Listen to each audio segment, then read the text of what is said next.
Hello friends, इस video में मैं एक्सप्लेन करूंगा LINQ query extension method in C sharp. जो आपके लिंक क्यू एक्सटेंशन मेथड होते हैं जैसे वेयर हो गया, सिलेक्ट हो गया, ऑर्डर बाय हो गया या फिल्टर हो गया एक्सेट्रा, जो जितने भी हैं वो सारे आपके इन्यूमरेबल क्लास में इंप्लीमेंटेड होते हैं। These method implemented as extension method of the type I enumerable T. जो आपका टी होता है वो आपका कुछ भी हो सकता है, इंट भी हो सकता है, स्ट्रिंग भी हो सकती है और क्लास भी हो सकती है। These are the generic. अगर हम किसी लिस्ट पे वेयर मेथड लगाते हैं, वो वेयर मेथड आपका लिस्ट में इंप्लीमेंटेड नहीं होता। वो कहाँ पे इंप्लीमेंटेड होता है? आपका इन्यूमरेबल क्लास के अंदर इंप्लीमेंटेड होता है, बट हम उसको डॉट ऑपरेटर से ऑपरेट कर लेते हैं। तो इसको समझाने के लिए मैं यहाँ पे आई इन्यूमरेबल, ये आपकी वैसे तो टी होती है, टी कुछ भी हो सकती है, इंट भी ले सकता हूँ। अगर मेरे पास लिस्ट इंट की है तो यहाँ पे इंट आएगा। अगर मेरे पास लिस्ट स्ट्रिंग की है तो स्ट्रिंग ले लूंगा। अगर मेरे पास यहाँ पे क्लास है तो मैं यहाँ पे क्लास ले लूंगा। तो यहाँ पे मैं क्या करता हूँ, इंट ले लेता हूँ। तो यहाँ पे मैं लिखता हूँ var method syntax enumerable dot where. ये इंप्लीमेंटेड कहाँ है? इन्यूमरेबल क्लास के अंदर इंप्लीमेंटेड है, ब्रैकेट, और यहाँ मैं पास कर देता हूँ int list comma object lambda expression object percentage 2 is equal to 0। तो ये मेरे को क्या देगा? इवन नंबर प्रिंट कर देगा। तो यहाँ पे for each console dot write line i, ये है मेरे पास इन्यूमरेबल, और यहाँ पे मेरे पास वेयर है। ये इन्यूमरेबल क्लास के अंदर आपका एक्सटेंशन मेथड इंप्लीमेंटेड है। अगर मैं इसको गो टू डेफिनेशन करूंगा तो यहाँ पे मेरे को वो ले आया, लेकिन वो इंप्लीमेंटेड इंट लिस्ट में नहीं है, बट मैं इसको डॉट ऑपरेटर से यूज कर सकता हूँ। तो जब मैं कस्टम बनाऊंगा तो आपको ज़्यादा अंडरस्टैंडिंग होगा। मैं इसको कंट्रोल F5 से रन करता हूँ तो ये मेरे को इवन नंबर प्रिंट करके दे देगा।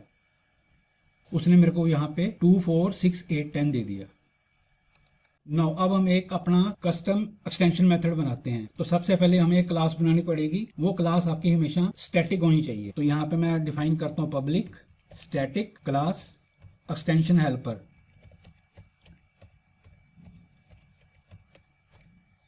सेकंड जो इसका मेथड होगा वो भी आपका क्या होगा? स्टैटिक होगा। Public static int word count.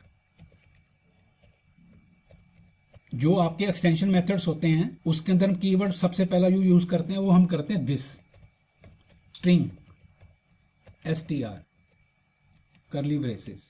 If not equal to string is null और empty string return string dot split bracket, यहां पे मैं दे देता हूं एक space dot length, else return मेरे को क्या कर दे?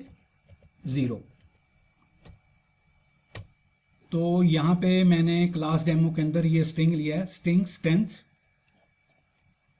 अभी मैं आपको प्रोग्राम समझाता हूं क्या किया है मैंने। यहाँ पे जो स्ट्रिंग सेंटेंस है मेरा वो यहाँ पे मैंने लिया है वेलकम टू कोडिंग रैक। अब जो ये आपका स्ट्रिंग क्लास है ये आपकी सिस्टम में रिसाइड करती है, ये इनबिल्ट क्लास है। इसको मैं एक्सटेंड नहीं कर सकता। एक्सटेंड कर सकता हूँ तो किसके थ्रू कर सकता हूँ? मैं एक्सटेंशन मेथड बना के कर सकता हूँ। इस क्लास का मेरे पास सोर्स कोड नहीं है, तो ये मैंने एक एक्सटेंशन मेथड बना लिया। तो एक्सटेंशन मेथड का सबसे इंपॉर्टेंट पॉइंट क्या है कि आपकी क्लास स्टैटिक होनी चाहिए, उसका हर मेथड स्टैटिक होना चाहिए और दिस से स्टार्ट होना चाहिए। तो ये बन गया आपका एक्सटेंशन मेथड। अब ये क्या कर रहा है? ये वर्ड को काउंट करके देगा। जब मैं इसको कॉल करूंगा तो ये मेरे को क्या वैल्यू देगा? 4, क्योंकि यहाँ पे मैंने स्पेस हटा दी है और उसको मैंने स्ट्रिंग डॉट स्प्लिट स्पेस से कर लिया और उसकी लेंथ काउंट कर लिया। तो यहाँ पे मेरे को वो रिटर्न क्या करेगा? 4 करेगा।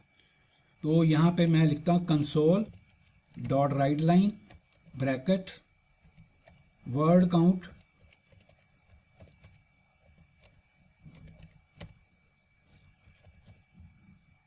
Stent dot. अब ये मेरे को इंटेलिजेंस में वो दिखाना शुरू कर देगा वर्ड काउंट। तो यहाँ पे ऐसे रिप्रेजेंट हो रहा है कि जैसे मैंने स्ट्रिंग क्लास के अंदर इस मेथड को इंप्लीमेंट किया हुआ है, बट ये इनबिल्ड है। इसका मेरे पास कोई भी सोर्स कोड नहीं है, बट मैं इस क्लास को एक्सटेंड कर सकता हूँ। अब अगर इसको कंट्रोल F5 से रन करूंगा तो मेरे को क्या आउटपुट देगा? ये 4। तो वर्ड काउंट उसने मेरे को क्या रिटर्न करके दे दिए? 4। तो ये था जी आपका एक्सटेंशन मेथड के बारे में। इसी तरह हम और मेथड भी डिफाइन कर सकते हैं जो हमारे पास स्ट्रिंग क्लास के अंदर नहीं है, जो हमारी अवेलेबिलिटी है। नाउ अगर आपको ये मेरा वीडियो पसंद आया हो तो please subscribe the channel, share the video with your friends, like the video. Thanks you for watching this video. In next video I will explain IEnumerable and IQueryable in LINQ using C#.